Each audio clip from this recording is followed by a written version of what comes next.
Hei, bună dimineața, fraților! Bine vă regăsit la un nou vlog. Bă, doar ce ne-am trezit și noi și noroc cu puiul meu, cu iubita mea, că ieri seară se uita pe Facebook, așa, și a văzut un anunț acolo, și anume, noi ducem noi aici de multe ori la biserică în Birmingham, a văzut că o să vină Părintele Necula, frate. Băi, Părintele Necula pe bune, adică omul ăla care a fost invitat pe la multe emisiuni, pe la 40 de întrebări cu Denis Rifai și de nu știu câte ori pe la Mihai Murar. În fine, v-ați dat voi seama despre cine este vorba, nu? Ești gata, boișorul? Mergem? Hai. Haide. Sunt foarte încântat și am presupus că asta o să vină și arhiepiscopul Atanase din UK, de aici, din Anglia. O să fie o zi altfel, o să fie o zi de minunile poveste. Haideți cu noi, fraților, că o să fie 100%. O să vedeți voi. Gata, boișorul? Și apropo, vă îndrăși pe voi să faceți aceeași chestie, adică să mergeți la biserică pe fiecare duminică, fraților. Simți că ești mult mai apropiat de Dumnezeu și acesta este cel mai bun lucru din viața asta. La mulțumesc, serios, fraților. Haideți! Apropo, dacă vreți să faceți un om fericit, apăsați butonul de subscribe. Este gratis. Fiecare abonat mă face foarte fericit. Mulțumesc mult. Doamne ajută!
Sfântului Duh, amin.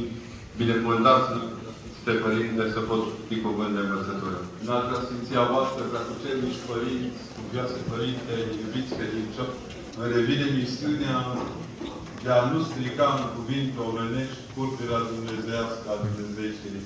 Predica așa instalată în lângă Evanghelie riscă undeori să rupă bucuria aceasta a rostirii iară și iară în pace Domnului să ne rugăm. De aceea, îngăduiți-mi ca din tot ceea ce am aflat astăzi în Dumnezeiasca liturghie să intrăm împreună în Evanghelie și să vedem în ce chip ne vorbește Hristos, același Hristos în Capernaum și în Birmingham, același Hristos dinaintea femeii cu scurgerea de sânge, care își dă sângele pentru noi, și același Hristos care învie trupul unei fetițe și care ne dăruiește trupul Său cel înviat pentru mântuirea noastră. Nu e deci de acolo. Nouă astăzi mi se pare că am ascultat de prea multe ori pilda aceasta, aproape că ne-am plictisit de Hristos, în cele minuni noi, avioanele să zboare cu punta în sus, mingea să intre la minutul cu tare, în secunda cu tare în poartă, să avem cardul, nu cordul plin. Și de atâtea carduri ne-am secat cordurile. Și riscăm de fiecare dată să nu-L mai vedem pe Hristos acolo unde este, precum și este El. Dați-mi voie ca din Evanghelia aceasta să învățăm împreună. Din tâi, Luca îl povestește pe Domnul Hristos cum vine de departe. De pe partea cealaltă a Mării Tiberiade. Dezdrăcise niște oameni și se pare că a nimerit într-o zonă care seamănă cu lumea de astăzi. Zona care își vrea porci mai mult decât oamenii. Sunt tulburați, îi deranjează. Nu, n-aveau porcii aceea pentru mâncarea lor.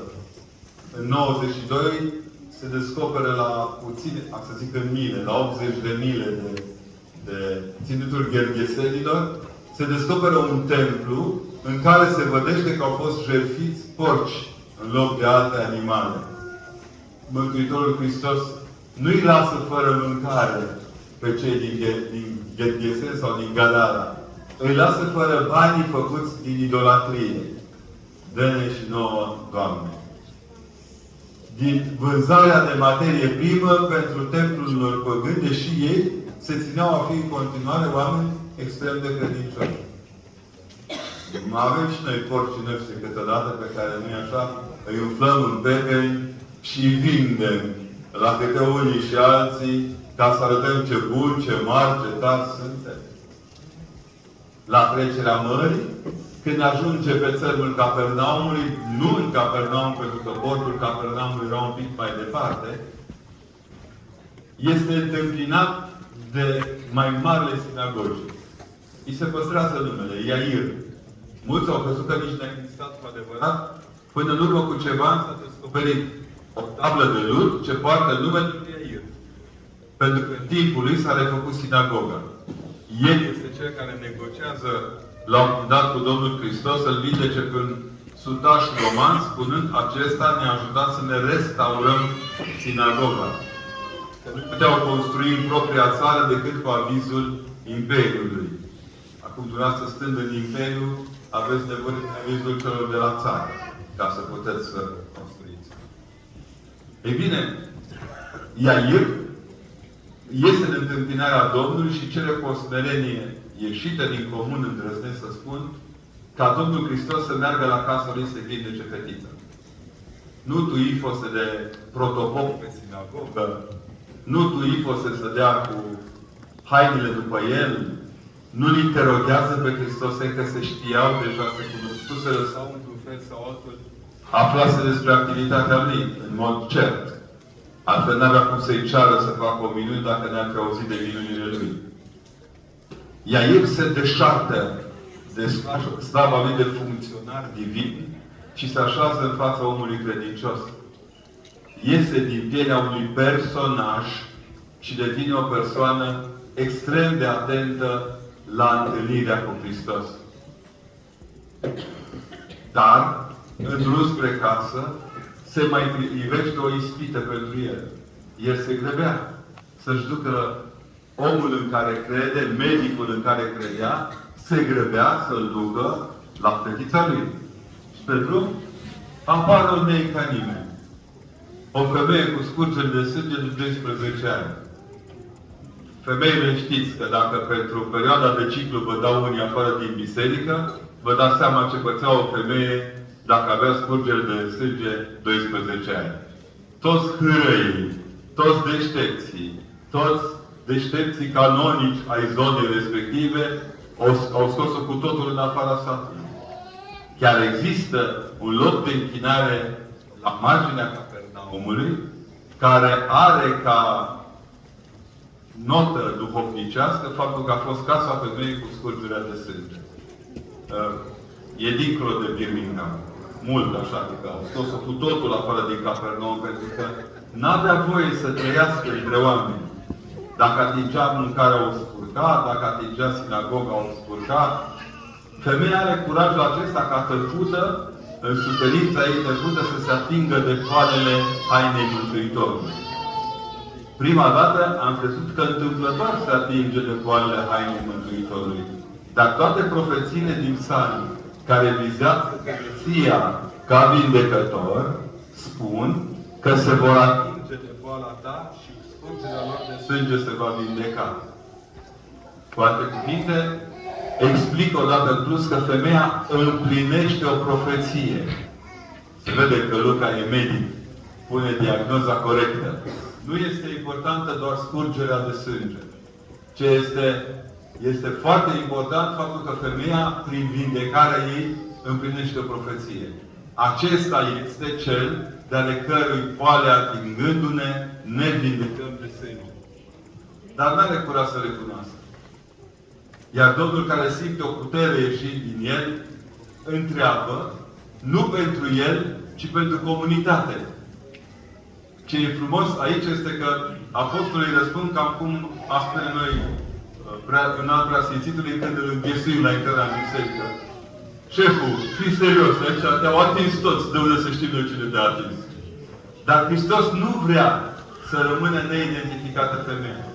Pentru că identificând o reașează în ordinea liturgică a comunității. Îi dă voie să se vădească a fi vindecată. În mod normal, ea trebuia să se prezinte la autoritatea sinagogii sau a templului ca să primească un Ausweis, green card. De acolo e green card, să știți, de la templu. Un green card ca să poată să se apropie de cele sfinte. ori de față este mai marele sinagogii și Mesia. Ei îi dau green card-ul, iar femeia se întoarce în locul ei și în normalitatea ei. Atâta tot că de timp episodul întârzie ajungerea Mântuitorului la casa lui Iair. Și acolo erau deja angajați un grup de bocitori, care deja îi cântau fetei moartea. Să știți că nu glumesc, chiar angajau grupe de bocitori. Și apropiindu-se de casă, unul dintre slujitori, care nu putea să fie altceva decât un alt membru al sinagogii, un alt teolog, dacă vreți, probabil un fariseu ca și Iair, vine și spune: nu-l mai tulbura pe învățătorul pentru că fetița a murit. Adică zona în care a murit fetița devenea scurtată. Dacă îl aduci pe învățătorul într-o casă în care a murit fetița, învățătorul nu mai poate vindeca pe nimeni, nu mai poate învăța pe nimeni, 40 de zile trebuie să stea, să se roage, să facă abluțiuni, că a atins mortul. Așa a fost și cazul fiului văduvei din Nain, când toți stăteau departe, conducând în șir copilul către groapă. Hristos oprește oamenii care merg, pune mâna pe mort și îl învie. Arătând că nu moartea dictează ritmul vieții, ci viața dictează ritmul morții. Dintr-o dată, intrat în casă, Domnul spune să nu se teamă. Vă dați seama ce a fost în sufletul lui Iair? Să nu se teamă, fetița doar doarme. Mie aici îmi sare de obicei muștarul când citesc Evanghelia, că i-au zis că toți așa și-au zâmbit. Au zâmbit cu superficialitatea omului care crede că le știe pe toate. Cu superficialitatea omului care nu recunoaște în Hristos decât autoritatea învățării, nu și a minunii, nu și a vindecării. E ca și cum pe drum Hristos n-ar fi percepuit cu vindecarea unei scurgeri de sânge de 12 ani faptul că El e vindecătorul. Ale ăștia erau mai deștepți. Știau sigur ei ce trebuie să facă Dumnezeu. Dumnezeu lucrează doar duminica de la 10 la 11 jumate. După aia, când ne chinuim noi să ducem copiii la biserică. Am fost foarte atent la întrebările de ieri. Toți m-ați întrebat cum să faceți să-i aduceți pe copii la biserică. Niciunul nu m-ați întrebat cum să duceți biserica la copii. Dumnezeu nu lucrează după ceas. E extra time tot timpul. El joacă în prelungiri. Acolo dă golul. Acolo întărește activitatea. Acolo spune de fiecare dată nădăjduit dincolo de ultima clipă. De fapt, asta îi spune lui Iair. Își alege ucenicii, care nici ei să nu vă închipuiți că erau altfel de cei din Capernaum, pe mamă și pe tată și ucenicii săi, și merge în fața fetei și, după cum știți, în epoca modernă, ca să motivăm tinerii, avem nevoie de discursuri, facem storytelling, facem de toate. Hristos n-are nicio legătură cu asta. Băiatului din Nain îi zic, tinereței zic, scoală-te. Micuței din Capernaum îi zice, maestru, talita cumi. Fetița o ridică-te, iar lui Lazar îi zice, ce mai spune? Lazar ieși afară. Au un discurs ăsta motivațional, mult de rugăciuni, de spectori, cu rugăciuni, cu dezlectare, cu rugăciuni, cu psalmi, n-are nicio treabă. Hristos nu negociază cu moartea. Hristos poruncește morții, pentru că e Creatorul vieții. Moartea este un infractor. E un infractor intrat în spațiul sacru al vieții. Și Hristos știe asta, pentru că a fost martor la căderea vieții în moarte. Și El a venit să restaureze viața, învingând moartea. Și ați văzut ce complicat este afară să prindă televiziunile, dă interviuri, are news-uri. Singurul news pe care îl face este cu mămica fetiței. Dați-i să mănânce. Ca să nu aveți senzația că aveți o nălucă în casă. El însuși avea să mănânce ca să arate că nu e nălucă. Că nu trăim într-o lume de zombie. Evanghelia nu cultivă Halloween-ul. Da? Pentru bostane sparte. Evanghelia este despre porunca lui Dumnezeu în favoarea vieții. E interesant că nu ni se mai spune nici ce-au zis vârstitorii, nici bocitorii, nici băieții deștepți de la sinagogă, ni se spune doar ce a reacționat comunitatea. Exact ca la fiul văduvei din Nain. Nimeni în Israel n-a făcut aceasta. Taina acestei Evanghelii este despre smerenie absolută. Hristos, care se atinge de porci și de îndrăciți ca să salveze oameni, se atinge de femeia cu scurgerea de sânge ca să vindece o boală și se atinge de mort pentru ca mortul să fie viu. Deschideți ochii. Ăsta este Hristos. Nu este suma cruciulițelor lipite de parbriz, de necat de parbriz un cap. Nu e Doamne ajută, Doamne ajută, Doamne ajută și suflet la seara ăla. Nu e parșiv. Nu-i fariseu. Hristos e Dumnezeu întrupat. Dumnezeu adevărat din Dumnezeu adevărat, născut, iar nu făcut. Nu-i după chipul nostru. Că dacă era după chipul nostru, acum era la cafea cu lapte. Și și-a prindea o țigară din că nu mai poate. Hristos ne cheamă să fim asemeni Lui. Să-i poruncim morții și să o învingem, să facem vindecare către cel de aproape și să dăruim viața noastră pentru viața aproapelui nostru. Cred fundamental că Evanghelia de astăzi este Duminica Taților. Toate mamele spun, of, numai mamă să nu fii. Așa e. Dar numai Dumnezeu știe ce înseamnă să fii tată. Să și muncești, să și alergi, să și iubești, să și urăști, să fii și iubit și urât și în același timp să fii tot timpul sminteală celor pe care îi iubești. Ce spune Mântuitorul Hristos este că apreciază dragostea lui Iair. Nu pentru comunitatea lui din Capernaum pe care o cunoaște și o vindecă, ci pentru fetița lui, care este în centrul preocupării tatălui său. De dragul său, Iair e mai marele fetiței sale. E mai marele iubire al tuturor taților până la sfârșitul veacurilor. Și uitați-vă atenți la gestul învierii fetiței. Cum Iair mediază pentru vindecarea fetiței sale, ca un tată, știm ce a făcut Tatăl pentru noi, dându-și Fiul să moară, pentru ca niciodată copiii noștri să nu mai moară. E un fel de Hristos a înviat avant la lettre. Și ca să țineți minte, imediat după învierea fiicei lui Iair, în rânduiala exegezei biblice avem schimbarea la față de pe Tabor. Hristos, pe Tabor, arată chipul luminii pe care l-a relevat în momentul învierii fetiței lui Iair. Să nu vă închipuiți că Mântuitorul este doar plin de aplauze. Nu-i nici vedetă, nici nu se vrea supervisor, nici manager, nici teach coaching. E pur și simplu Dumnezeu adevărat de Dumnezeu adevărat. Vă rog frumos, faceți loc în inimă acestui Iisus Hristos care ne ține vii. Vă rog, nu mai lipiți de El toate acțibildurile lumii. Nu vă mai lăsați furați de peisajul din jur. Hristos e unic și irepetabil în istorie. E ceea ce v-am spus și aseară, Mesia nu stă decât pe cruce. Oricine vine în călare pe cal alb și se dă drept Mesia, dăunează grav sănătății unui popor. Ochii la Hristos, sufletul la Hristos. Și să nu dați ce am spus aseară. În lumea asta de noroi, Hristos e totul pentru noi. I regret I don't speak very well in English, Solomon. But you understand. You are a very good translator. And for others, please excuse me, but I'm the communist child. I speak a little more in Russian, and French, after, but my heart is my language. God bless the community. Dumnezeu să vă binecuvinteze, să vă facă de grijă.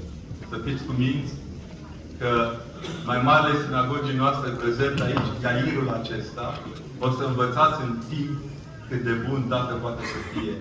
Să nu vă temeți. Tot timpul să aduceți la El, în numele Lui Hristos, pe cei care au nevoie de ajutor. În altă Sfinția voastră, pentru că e prima liturghie pe teritoriul Albionului. Nu-i pe timp, nu-i pe timp. Vă îmbrățișez și dați-mi voie ca numele facultății care a sprijinit într-un fel sau altul îmbogățirea diplomelor, că mai bun să vă mulțumesc frumos că ați biruit. Iar pe dumneavoastră vă rog frumos să biruiți împreună cu biserica. Puteți să-i bateți la fotbal, la cricket, la afaceri, la orice. Dacă nu i-ați biruit cu biserica, n-ați biruit. Vă îmbrățișez și vă mulțumesc pentru zilele acestea. Să fiți cuminți. Data viitoare când vin, să nu lipsească nimeni. Vă îmbrățișez.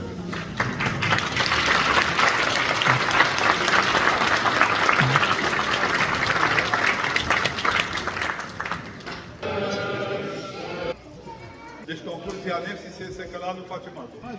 Gata, fraților, bă, v-am zis că o să fie o zi altfel, la mult mai serios, băi. Nu știu, dacă și v-a plăcut acest video, vă dați și voi acolo butonul de like și de subscribe. Cu voi a fost Gabriel și Alina. ne vedem în următorul video. Pa! Bă, deci, duceți-vă la biserică, fraților! Credeți în Dumnezeu, știu că foarte mulți dintre voi deja credeți în Dumnezeu, dar mergeți la biserică că este cel mai bun lucru din viața asta, mult mai serios, fraților. Chiar vă îndrum să faceți chestia asta. Doamne ajută!